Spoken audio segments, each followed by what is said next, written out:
Audible's romance collection has something to satisfy every side of you. When it comes to what kind of romance you're into, you don't have to choose just one. Fancy a dalliance with a duke, or maybe a steamy billionaire? You could find a book boyfriend in the city and another one tearing it up on the hockey field. And if nothing on this earth satisfies, you can always find love in another realm. Discover modern rom-coms from authors like Lily Chu and Ali Hazelwood, the latest romantasy series from Sarah J. Maas and Rebecca Yarros, plus Regency favorites like Bridgerton and Outlander. And of course, all the really steamy stuff. Your first great love story is free when you sign up for a free 30-day trial at audible.com/Wondery. That's audible.com/Wondery. So do you think Adam Emery's still alive? That is a real good question. You don't think he jumped? I don't think he jumped. I think my opinion at the time was that she definitely jumped and maybe he did not. And has your opinion at all changed? No, it hasn't. But in my opinion, he probably jumped with her. Probably? Yeah, probably. What do you believe today? Do you believe he's dead and has been dead since then? Well, it's still an open case. And I've seen things in my career that you would not believe. You initially thought that they ran. I did. That's the unsolved mystery. Wow, long time ago, the Adam Emery case, I covered it. We have a new documentary, just looking into everything. All these years have passed. The NBC Tonight team put it together. Mystery Under the Bridge. Where is Adam Emery? Brian Crandall, Tamara Sacharczyk worked on that for months. 6 months? Yeah. Has he turned himself in? Would you want to break the news here? Still haven't found him. We were joking during it. Are we going to find something during this investigation? All right, let's just give the quick primer for those who listen. A lot of our audience wasn't here when this happened. Adam Emery mistakenly killed a man who he was chasing after because he basically thought that man did something wrong. But it was a mistake, had the wrong person. And then he went to trial and he was convicted. And then the night of his conviction, he disappeared along with his wife. And the car was found on top of the Newport Bridge. That's about the quickest summary I can get. Go ahead. Yeah, that's about what happened. And then after he disappeared, that launched a huge mystery because everyone wanted to know, did they run or did they jump? And Gene, as you know from there, eventually his wife's, a piece of her skull was found, but decades later. That was 9 months later. For the first initial days where they were searching under the Newport Bridge, they didn't find anything. So of course that just deepens the mystery as to where Adam Emery, again, had been convicted of second-degree murder, and his wife Elena could have been, as you said, 9 months later. Her skull washes up. His, to this day, nothing has ever been found of him. There was thoughts that he could be in Italy, thoughts that he could be in Florida. The FBI still considers it an open case until they find something. So, we went back and talked to the investigators, people who were involved, relatives of the murder victim. Tammy did that. So it was just an interesting look back because to a lot of these people, it's as fresh as yesterday, and the murder was 35 years ago. And then he disappeared in 1993. I don't want to give short shrift to the murder. It was a murder. Husband and wife sitting having clam cakes near Rocky Point. Somebody sideswipes their car. They chase after the car. Trouble is they were chasing after the wrong car, and they pushed the wrong person up on the lawn. And they got into an argument, and this poor Jason Bass, am I correct? Yep. Yeah. He's an innocent man. 20-year-old kid. He doesn't know what's going on. Why is this man chasing me? Eventually, Adam stabs him, and he said in self-defense because Jason was backing the car up over his feet. It's just a bizarre story all around. But then it gets more bizarre years later. How many years are we since the verdict came in?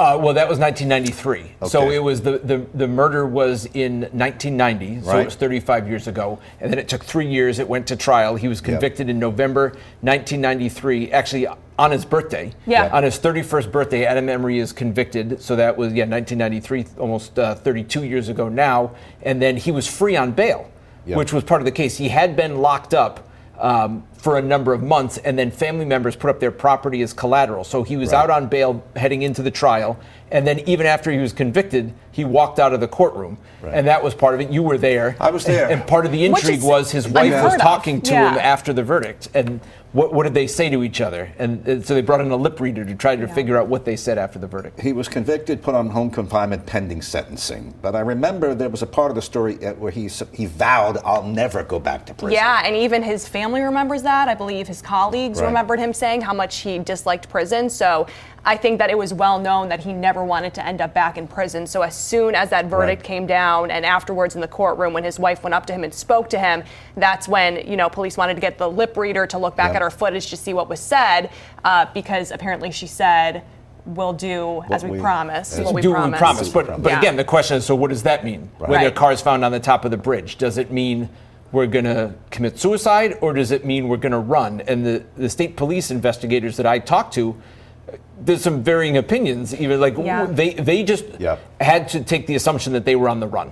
Right. And so, they spent years trying to track down leads. They went to family members' funerals to watch to see if he showed up. So it was, a real true crime mystery. Well, it was almost like an obvious setup. Oh, the car with the engines running on top of the Newport Bridge, they're gone, leading us all to believe, they jumped off. Here's what we know for a fact. He killed Jason Bass by mistake. He was found guilty of second-degree murder, I believe. Second-degree murder. Okay. He disappeared. The wife disappeared. We know the wife is dead. Her skull turned up. And a lot of these other people involved in the story are also dead. Her mother and father were very involved in it, and her brother died shortly thereafter, I believe. And Jason Bass's brother was very involved. He also passed away. Yeah, most of the Bass family. I spoke to the nieces, Jason Bass's nieces, because when we were starting the story and calling all the family members, none of the phones were working, and I finally reached the niece, and she said basically all of our family has passed away in recent years. So they really are the two left to talk about Jason's memory. Well, I remember a lot of it because I covered a lot of it, and it was weeks and weeks and weeks. They were looking for the bodies and fighting with the family.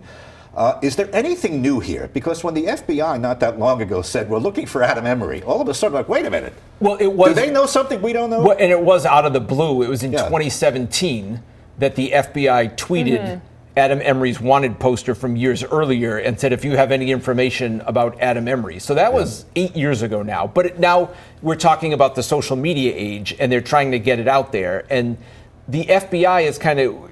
We've gotten comments from the FBI through the last number of years, 5 years ago, and again this time, and they're just basically saying if anybody has any information, but it doesn't sound like they actually have anything new. Right.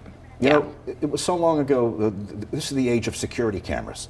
Had this happened today, we'd have a shot from the bridge. We'd clearly see what happened. Right. Security cameras in the liquor store, they stopped where they bought the weights and everything else. Yes, well, that was one of the things. And, I talked to the investigator who was trying to figure out where they could have gone. And as part of this, look back we did, he said they basically narrowed down to the time on the bridge. There was maybe 40 to 45 seconds that the car could have been on the bridge that nobody would have seen them. Yeah. And so they're like, how would they have gotten off the bridge in that short amount of time? So one of them said they were working on a theory that they must have hopped into another car because there was no witnesses. Right. We talked to one of our former colleagues, a photographer, who said the newsroom never heard from anybody that there was witnesses, and the investigators said they never had a witness to say they saw anybody jumping off the bridge. And it's not like it was the middle of the night. It was about 7 o'clock at night. Right. And before that, people did see them stop at the bridge, kind of look over it before they, went to the Burger King, went to Kelly's Sports Goods. So people did see that, but nobody saw anyone jump. All right, listen, I watched it. It's really good, and it jogged my memory. A lot of things that I've forgotten about, and I lived through it.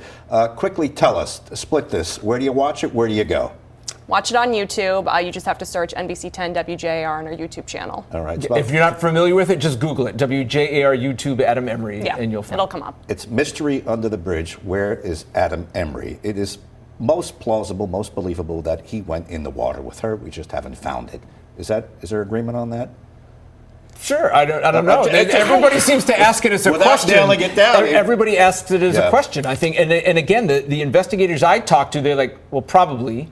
You'd have to assume, but weirder things have happened without the evidence. But one of the questions we look into is it possible that you would never find a body if they jumped off the Newport Bridge? 30 seconds, Yeah, I was just going to say there are bodies that have never been found. Doesn't mean that they're not dead. Right.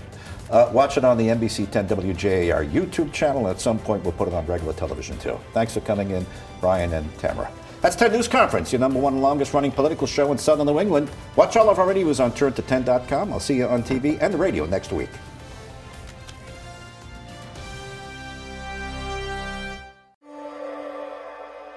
This is your before and after story, where your first steps towards a new life-changing career begin.